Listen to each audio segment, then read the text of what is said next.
welcome everybody here this evening. I'm Faith Power, the Executive Director of the Laurel Center. And tonight we celebrate and honor victims of sexual assault. This is Sexual Assault Awareness Month.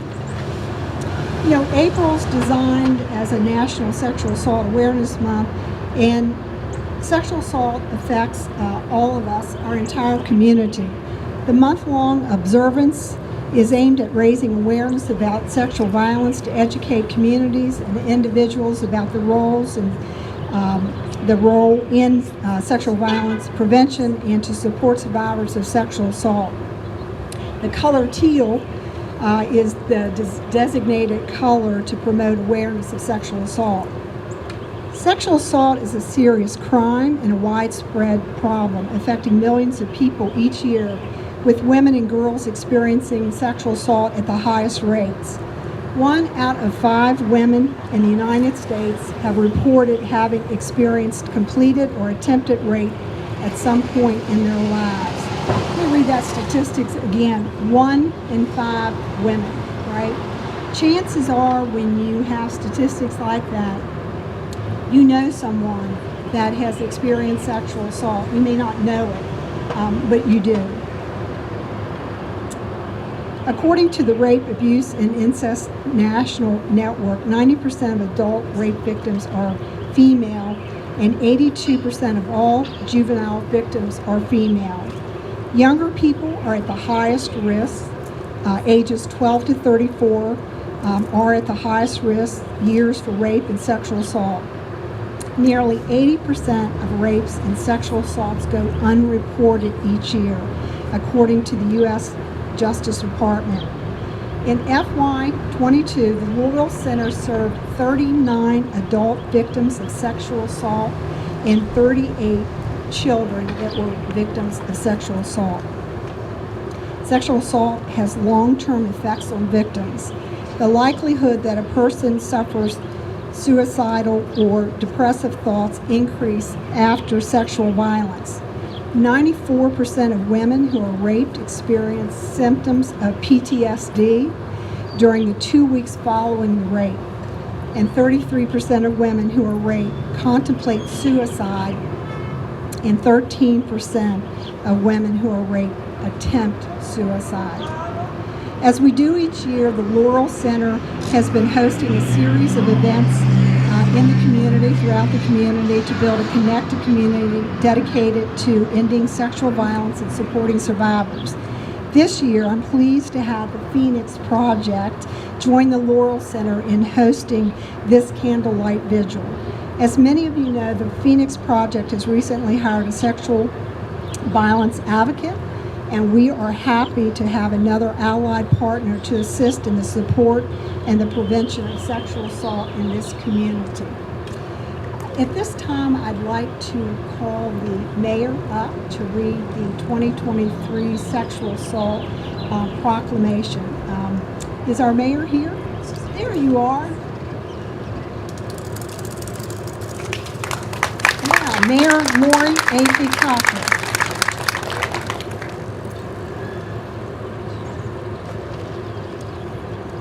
Thank you for the opportunity to be here and to support this very important evening.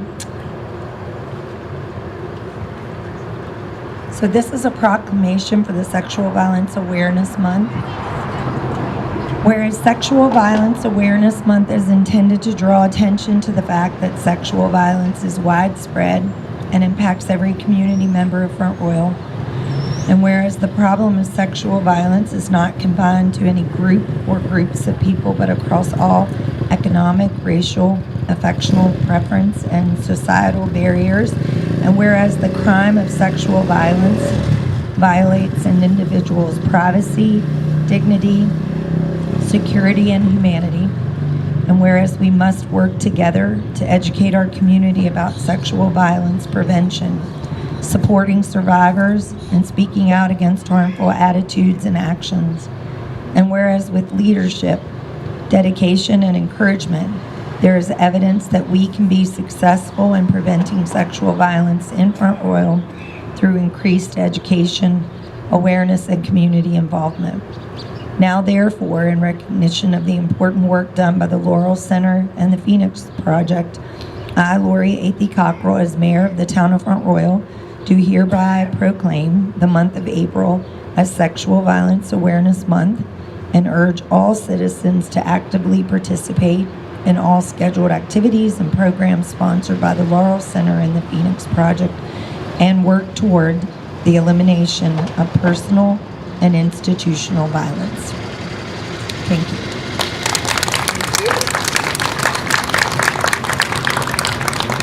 Turn me up a little bit. At this time, I'd like to introduce Tammy Sharp, the Executive Director of the Phoenix Project, for you to give us a few remarks.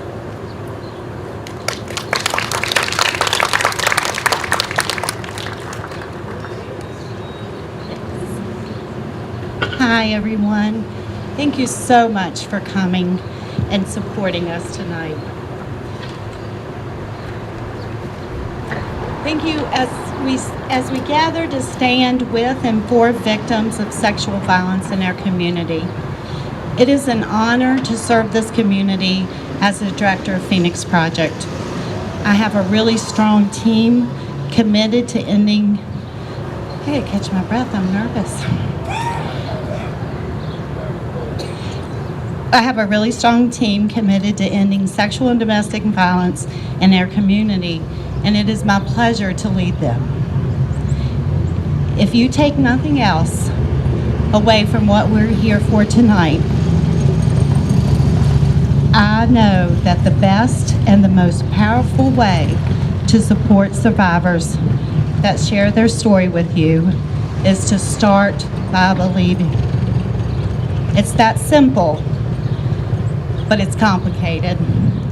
It's okay not to have all the answers. You don't need all the answers.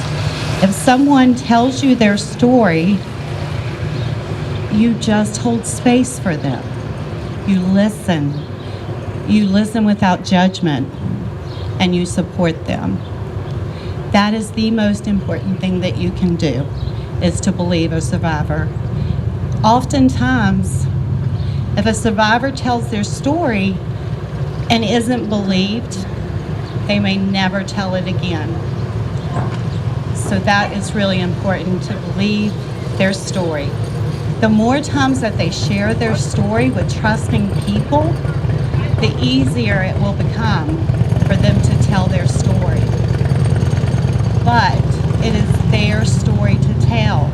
They have the choice of who to share that with and when to share it. So if a friend or family member, as Faith said, we all know someone. If they share their story with you, please believe them.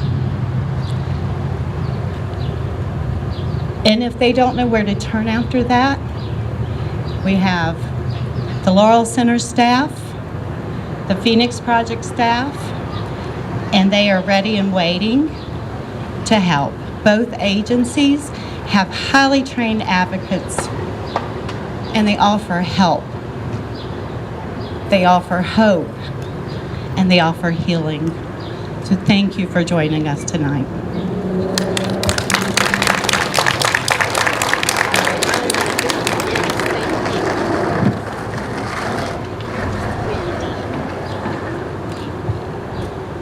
It is now my pleasure to introduce to you Captain Crystal Klein from the Front Royal Police Department.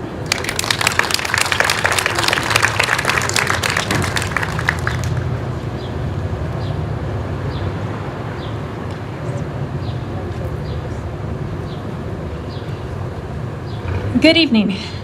As stated, I am Crystal Klein, the captain of the Front Royal Police Department.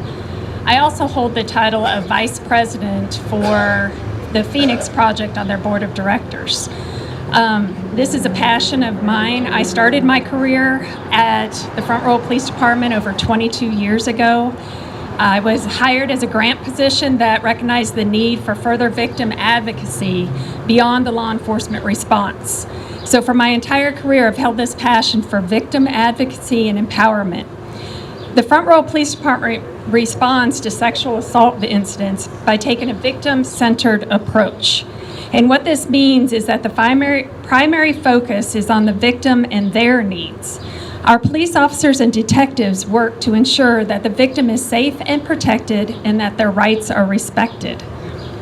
We know that it takes a tremendous strength to report such a tragic and emotional experience to a complete stranger, and we try to make every effort to minimize re-traumatization, I can't say the word. Traumatization, yes. By letting the victim set the pace of the interview. Gathering such intimate details is not easy, and there are times that it can become overwhelming. Our detectives have taken numerous specialized courses and certifications to be able to effectively work with all sexual assault cases with efficiency and best practices. Sexual assaults are not exclusive to adults, unfortunately. Our victims range from children, adults, the elderly, and our special needs persons who all need a different approach. This year so far, we've had 9 reported sex offenses, 6 of which were juvenile victims. In all of 2022, we had 28 reported sex offenses, which were 14 adult and 14 juvenile victims, just in our jurisdiction, the town of Front Royal. We have several personnel that are certified to forensically interview children to obtain the information necessary for a successful prosecution, but to do so without emotionally harming the child further. And we have found that the skills that we have learned from this certification also help us in interviewing and prosecuting cases with the elderly and our special needs folks. The Front Royal Police Department also utilizes outside resources for sexual assault victims by creating partnerships with the Laurel Center and with the Phoenix Project. We also are part of a joint multidisciplinary team and collaborate with the Valley Health Sexual Assault Nurse Examiners, also known as SANE. We work with the Warren County Commonwealth Attorney's Office, the Warren County Victim Witness Program, and Warren County Department of Social Services, as well as Virginia State Police and the Warren County Sheriff's Office. Our department also provides outreach efforts by offering a women's self-defense class, free of charge. These classes are instructed by Sergeant Jason Winter with our department and other officers. The goal is to improve situational awareness and offer some practical tips for self-defense. The next women's self-defense class is going to be held on April 29th at the Front Royal Police Department in conjunction with Phoenix Project. And if you do want to register for it, or if you want to tell someone that might benefit from this great course, please contact the Phoenix Project to register. But some of the talking points that are brought up during that class are to communicate your limits clearly, to be assertive, which is hard sometimes, trust your instincts, and to respond physically.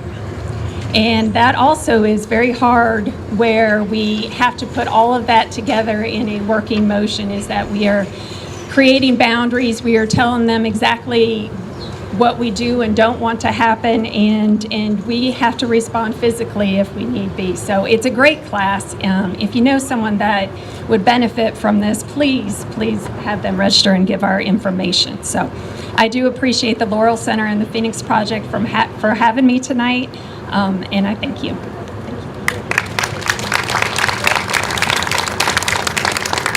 Thank you, Crystal, for your comments. And now I would like to introduce Kristin Heiduk from the Warren County Sheriff's Office to offer some remarks. She is an investigator, and she really goes above and beyond for those she serves.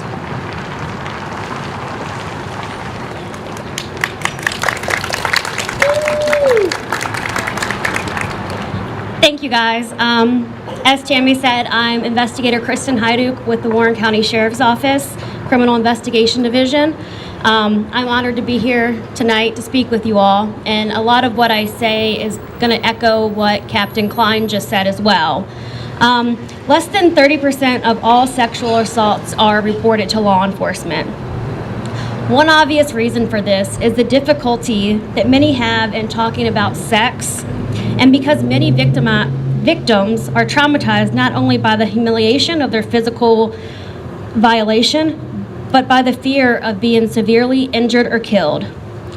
Because of that, the Warren County Sheriff's Office, along with the Front Royal Police Department, actively participate in the Sexual Assault Response Team, also known as SART, which provides a victim-centered coordination response to all sexual assaults. The SART team also incorporates medical personnel from Winchester Medical Center's Sexual Assault Nurse Examiners Program, victim witness, also sexual assault service providers such as the Laurel Center and the Phoenix Project, and the Department of Social Services. The team works together to organize the investigation, reduce repetition of questions and interviews, and facilitate communication among all agencies involved. Each agency, to include ourselves and the Front Royal PD, has investigators that are trained in trauma-informed interviews and child forensic interviews. And part of that is to teach and help people understand not to label a false report based off initial interviews.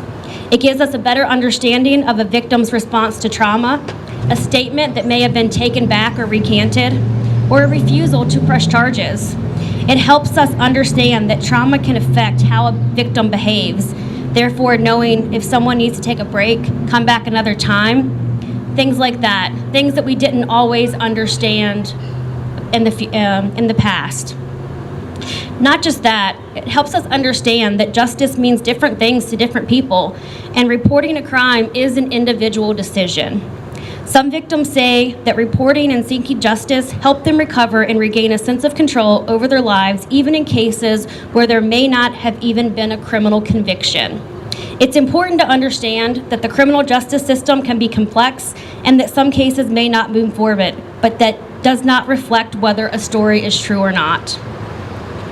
A lot of the most common concerns about victims' delayed reporting and/or not reporting at all is that the suspect got scared away or stopped before they finished the assault. It's important to remind people that's still an attempt, that they may know the person. An overwhelming 83% of sexual assaults were committed by an acquaintance, that the suspect is a dating partner or a previous dating partner. 38% of sexual assaults were committed by family or dating partners. Additionally, that there were no physical injuries, which most sexual assaults do not result in external physical injuries. And being part of that SART team has helped us better understand that not all victims of sexual assault are going to have those outward injuries that most people think of when you think of an assault. And lastly, for our juvenile victims, they're scared that they're going to get in trouble. They're afraid that they may be disciplined because they snuck out of the house or was somewhere they weren't supposed to be. So they're afraid of their parents or that they're going to get in trouble by the law as well. And those are some of the social norms that we have to try to break to bring these victims forward. And just like Tammy said, it's not all about the criminal conviction to us, and especially for me as investigator. It's about making sure the victims have what they need to move forward in their story. And thank you guys for letting me speak tonight. Thank you, Kristin. We're so happy to have you here. I want to take the time quickly to recognize the members of my team. I don't do any of this alone, and I have some really superheroes that team up with me. If you could just stand or raise your hand. Melanie Stoll is our admin assistant and volunteer coordinator. Candy Dixon is our DV court advocate. Kristin Gregg serves our children as the child advocate. And Aaliyah Guild, who is our brand spanking new sexual assault advocate.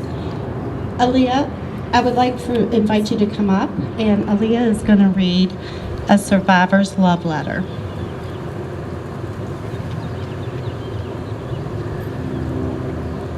Did I miss Avery? Avery Harper. Stand up. Sorry, Avery. She's our DV advocate and housing coordinator. Sorry, Avery.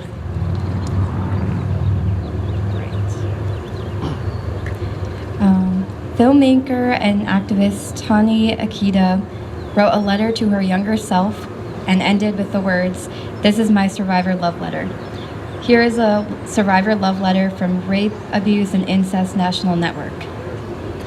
I am the growth of a spring flower, sprouting with birth and bloom, forming out of a seed, growing out of the womb, stretching far into the horizon with boundaries and a vision, joining the universe in peace in a direct hit with collision.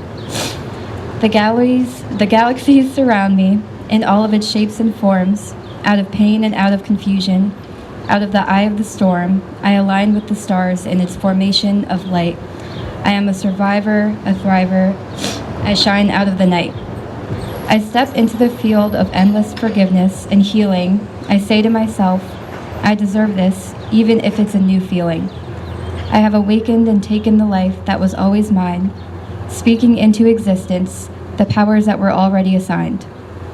I am fierce as the tallest Himalayan mountain, filled with waters of truth from the earth's purest fountains. I am as strong as the roots flowing from the sassafras tree. I am the whistling wind gliding gracefully on the seas. I am lava, I am heat, spitting fire into the sun. I am grounded with my feet, and my life has just begun. I am firm as a glacier, carving my future with relentless direction. Relentless direction.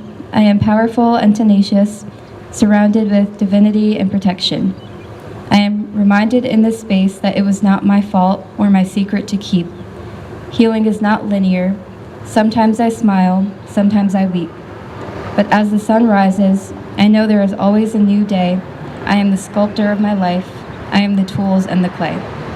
Thank you. Thank you. And now I'll hand the program back to Faith. So one of our victim advocates, Kale Lupagini, wants to come up and also read a survivor story as well.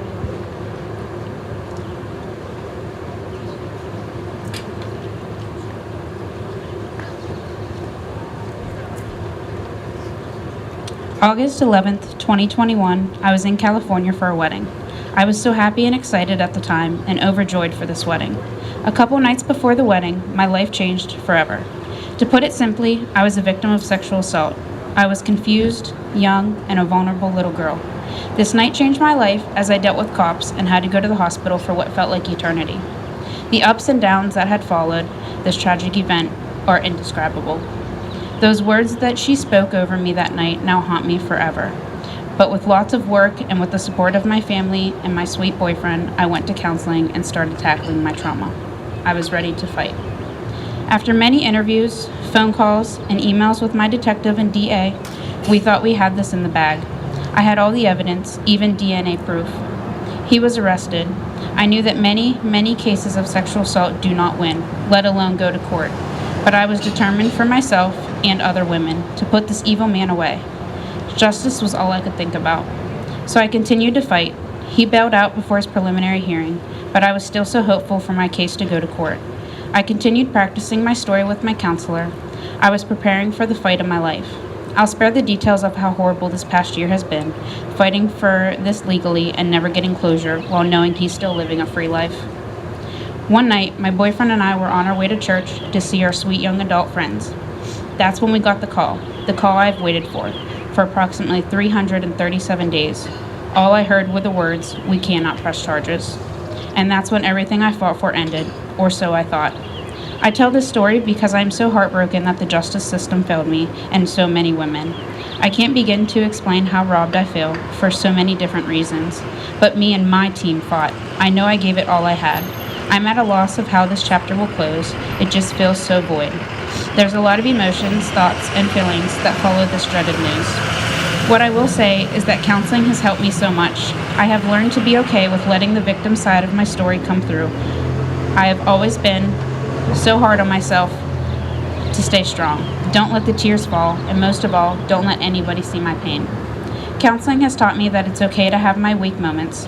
I have learned that there is strength in tears, and I have learned that it is okay to lean on safe people. When I was put in a fight or flight situation, I did neither. I froze. And what I want to make clear to other survivors that froze, you made it out alive. Your body protected you the best it could. You did everything right, and now you're a survivor. As well as this, survivors of this kind of trauma should always remember it is never your fault. You did not choose this, no matter what. No matter what people say or no matter what people do. I encourage counseling when dealing with the emotions of this trauma.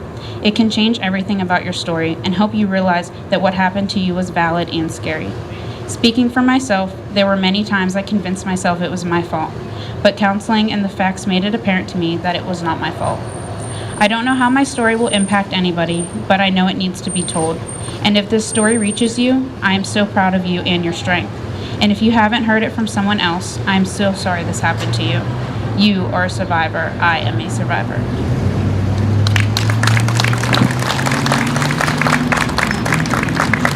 Wow, powerful, for sure. I'd like to call up next Rachel Bollinger. Rachel is a licensed therapist. She does both adults and children in our program, and she's going to read a poem that one of her clients has written.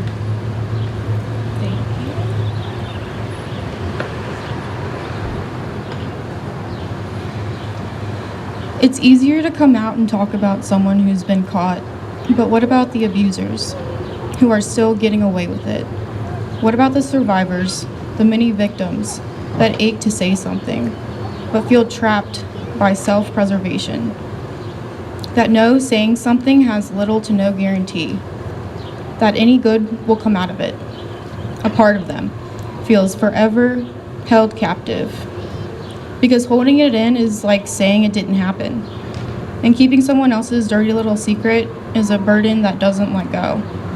You watch as people lovingly admire and interact with your abuser, thinking one thing while you know another. And you feel like the one who's got to hide even though it should be them. You're angry, confused, sickened that you've switched lives and it's not all but fair.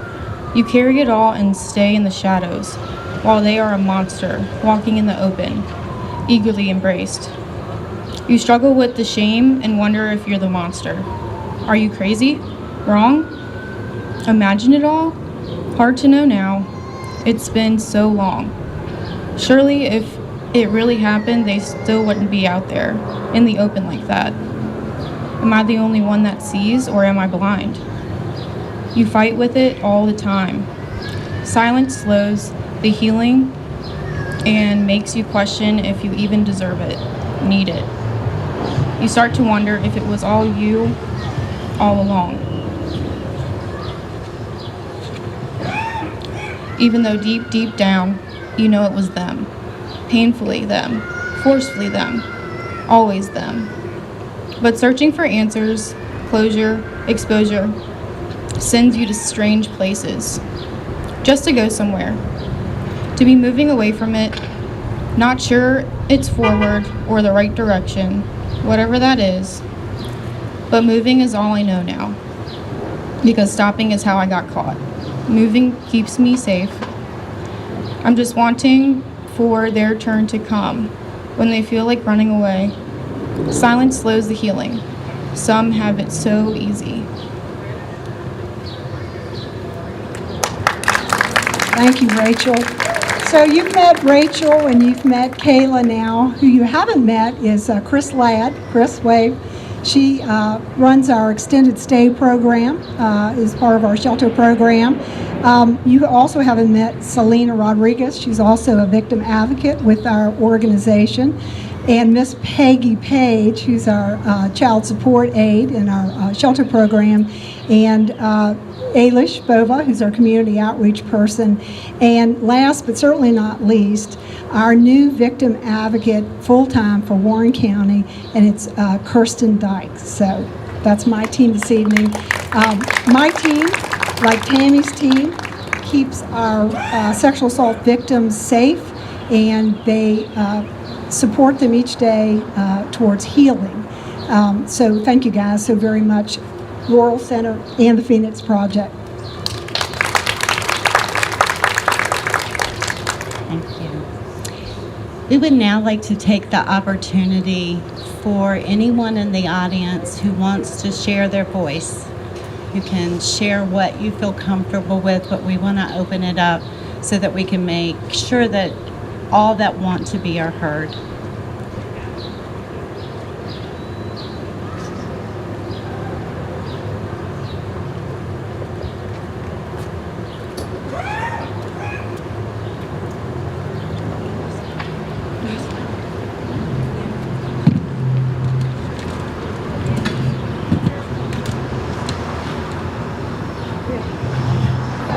Okay, hi everyone. So, my name is Jessica, and this is my story.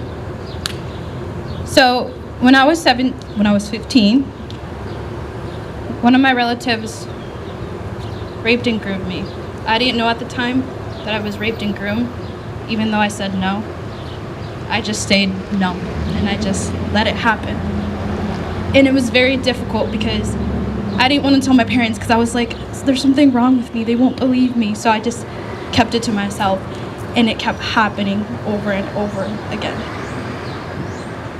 And once my parents found out, I got hit in the face. They blamed it on me, completely on me, and he did nothing wrong apparently. And it was very difficult because, you know, I almost committed suicide. I was this close to stabbing myself in the stomach because I was like, it's my fault. I was like, maybe I should be gone because my parents are mad at me, nobody believes me, and they blame it on me. But I had this voice telling me to not do it, and I'm glad I didn't, because I wouldn't be here today. I wouldn't be the person I am today and how much I healed and grow. And then other times as well, other relatives would sexual harass me, be inappropriate with me, that I would hate my body and be like, what's wrong with me? Why does this keep happening? That I would get PTSD from it, and that I didn't want to live a couple times. I'm like, why does it keep happening to me?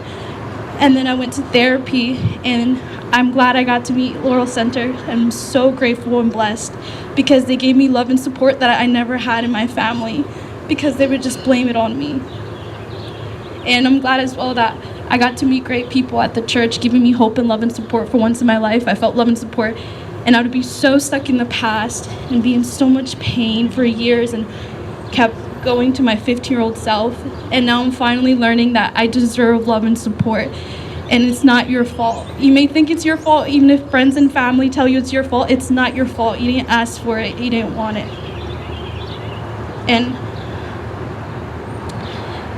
I felt like I wasn't heard, and I felt like I was unworthy. I felt guilty. I felt ashamed that this happened to me in multiple times as well. And I just wanted to let you know that you can get through it, and that everyone deserves love and kindness in this world, especially how this world is. And you'll get through it. And that's it. Thank you. Have a good night.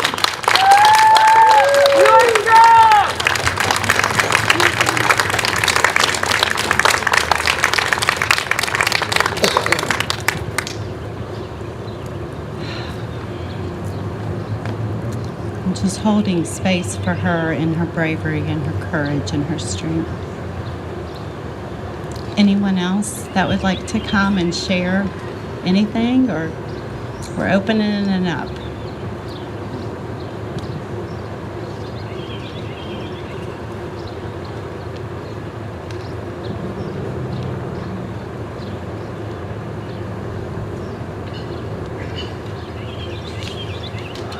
Come up there and say something? The gentleman behind, okay. Yeah, if you would like to come up. I'll speak from here. You can speak from there, absolutely. I just want to say that sexual assault don't only go for women. It goes for men. It doesn't matter what size or what shape or whatever. It can happen to anybody. Never happened to me, but I'm just saying. I know people men who have been, sexually assaulted as well. And I feel bad for the ladies that have been assaulted as well. You shouldn't have to go through this. That's all I know. Thank you for that. Thank you. And I think that, I feel led to say that it is wonderful to see so many men here tonight. So many people think this is a women's issue, and it's not. So thank you. Thank you for standing with us.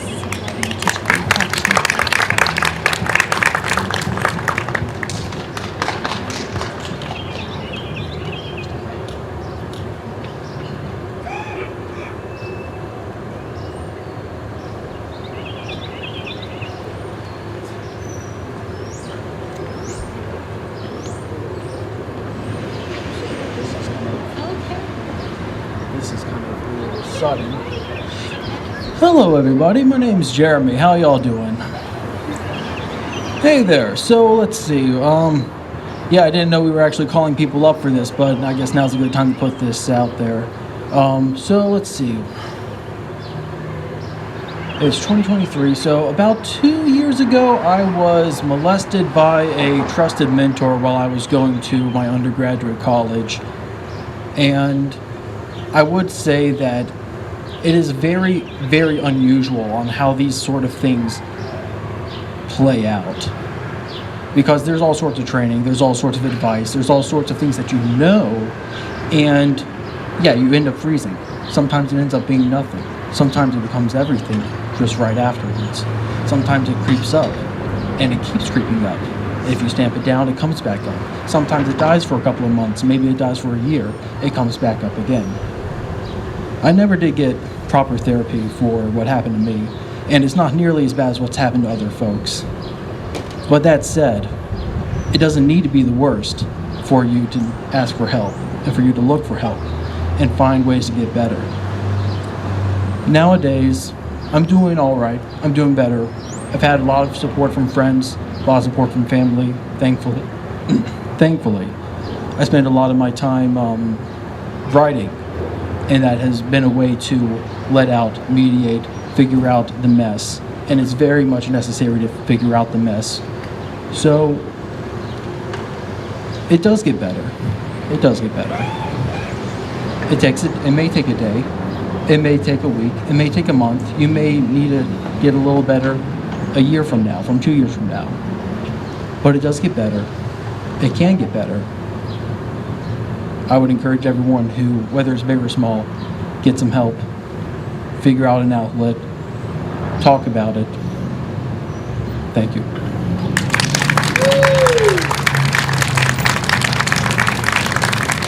Thank you for that. Another slide.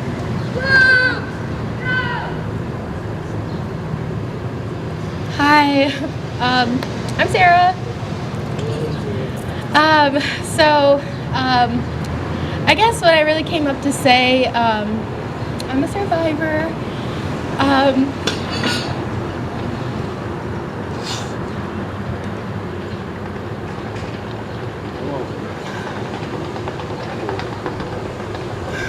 I lost a child.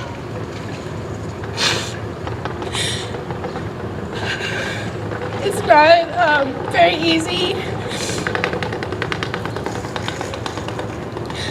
But if there's something that I could say to the past me or to anyone who needs to hear it, it's that you really have to love yourself. You really do. You really need to take care of yourself and know that it's okay to have boundaries, and it's okay to say that things are not okay, and it's okay to leave and do what's right for you. So just please, just take care of yourself. Thank you.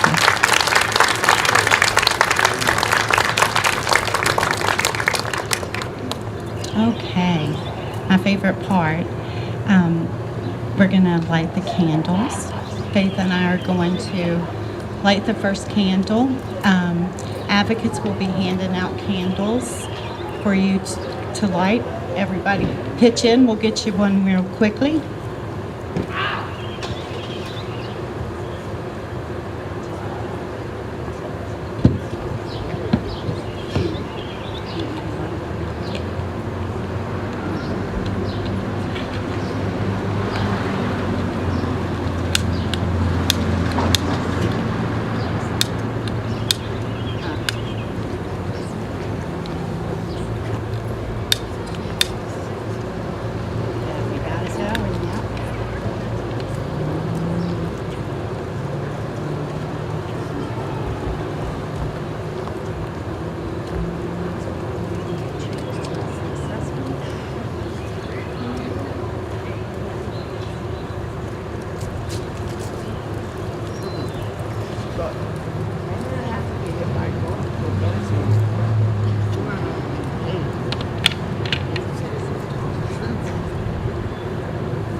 Thank you.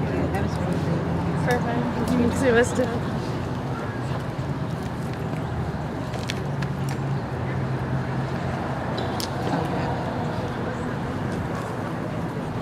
Did you want me to high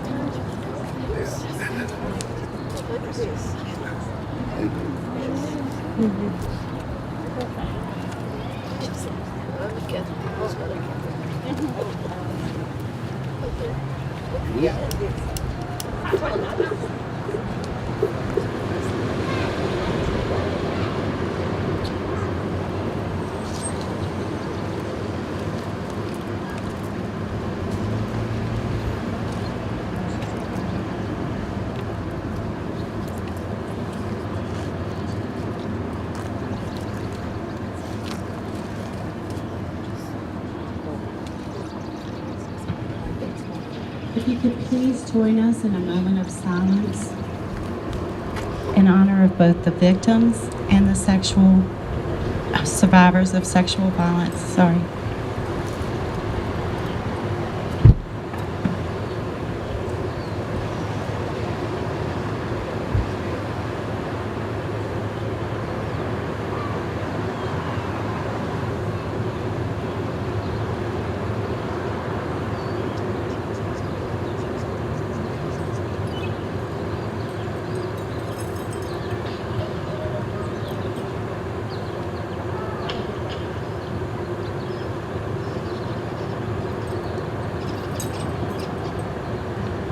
I want to thank you all for joining Laurel Center and the Phoenix Project for this candlelight vigil to honor the victims and survivors of sexual violence. A special thank you goes out to Donna Harris Whimsical Flowers for providing the beautiful flowers for our survivors.